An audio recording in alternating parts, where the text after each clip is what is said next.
So I've been using the iPhone 16 for the past 2 weeks as my daily driver. And if I could describe this phone in one word, it would be perfect, or as close to perfect as it gets, because nothing is quite perfect. But as far as iPhones go, this has everything you need. Remember that as you watch this video, need. This has all of that for, let's just say, a reasonable price tag, which is $800. Now that is still a lot of money, but relatively speaking, just how much phones cost now, I think it's not terrible. But the question is, what do you actually get for that money that makes this phone perfect?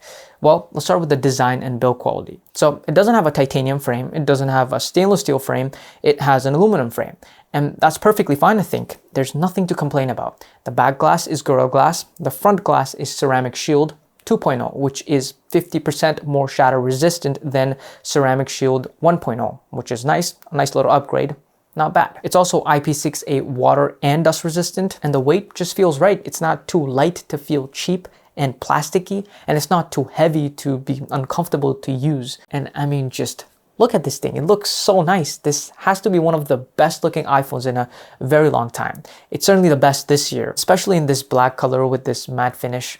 I love it. And you definitely want to protect this thing. But here's the thing with phones these days. You see, you've seen all those drop test videos and whatnot, and you know that these things can take a pretty hard hit and not crack. But they do get a lot of scratches and dents and scuffs and whatnot.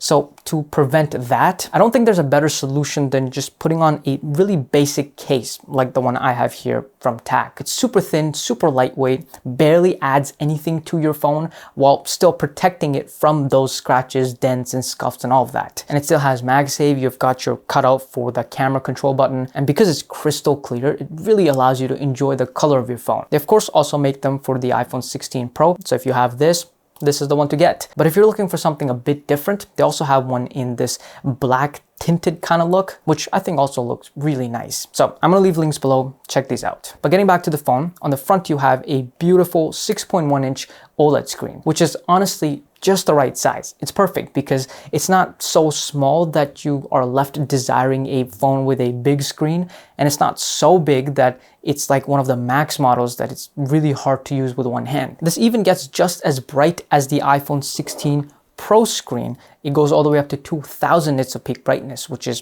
really nice. But more importantly, I think it gets really dark as well. So if you happen to check the time on your phone at like 3 a.m. at night, it won't feel like you're getting blasted by the sun all of a sudden. So underrated feature for sure. And I know what you're thinking, 60 hertz. Look, it's not a problem, okay? Remember, I told you, you don't need 120 hertz. At least that's what I believe. 60 hertz, more than enough. I switched to this from a phone that had 120 hertz. Notice the difference for maybe like the first few hours or like a day. After that, it doesn't really matter. Like you don't notice it at all. So it's fine. You might also think the bezels are kind of thick, at least compared to the 16 Pro.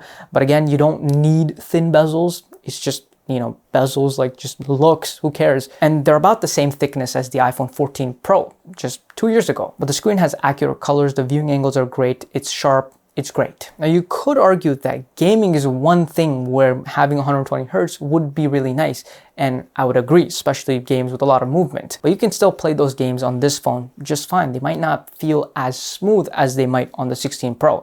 This has the A18 chip inside, and it will handle graphically intensive games and any graphically intensive tasks perfectly fine. And of course, it will be more than enough for all your everyday tasks as well. Calling, texting, browsing, watching videos, whatever. Plus, you get Apple Intelligence, or intelligence, which isn't really intelligent, at least at the time of recording this video, but hopefully it gets better in the future, but you have it, which is nice. Okay, now battery is one of the things that, in my opinion, can really make or literally break a phone. Doesn't matter how good it is.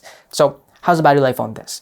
Well, this phone has a 3,561 milliamp hour battery inside. And I've gotten anywhere from 2 to 3, 4 hours of screen on time with like 60 to 80% battery remaining, all the way up to like 6, 7, 8 hours of screen on time with like 20 to 40% battery remaining, which is impressive. In fact, it's better than the iPhone 16 Pro. So here, this phone is literally perfect. But I shouldn't be surprised because this phone has literally a physically larger battery than the iPhone 16, which to me doesn't make sense. Why would Apple put a smaller battery in the iPhone 16 Pro that has a more powerful chip that draws more battery and has 120 Hertz, which also draws more battery? This phone has a bigger battery, has a screen with a lower refresh rate and a slightly, less power hungry chip. So of course this phone will last longer, and it shows. So without a doubt, I can comfortably say that like 95% of you watching right now can easily use this phone for the entire day on a single charge. Lastly, the cameras. So this phone has 3 in total. First one is the 48 megapixel main wide angle camera. Now this is not the same as what you get on the 16 Pro. This has a slightly smaller sensor, but this still captures really good photos and videos, whether it is during the day or during the night. The photos look sharp, they have good contrast, good dynamic range, and just has that typical iPhone kind of look. If you're coming from an iPhone, this will feel like home. The second camera is a 12 megapixel ultra wide angle camera, and it also takes great photos and videos. Not quite as sharp as a main camera, but it's more than good enough. But what I really like is that it has autofocus, so you can go really close to subject and still focus on them. And this lets you get macro shots. And I actually use this feature all the time. I really like it. The third camera is a selfie camera, and what you probably need to know is that it has autofocus and it's good enough for all your selfie needs and video calls and whatnot. So yeah. Overall, there's a reason why I call this phone perfect. There's really nothing, at least in my opinion, there's nothing that this phone doesn't have that you really need. There's no deal breaker in this phone. So I can comfortably recommend this phone.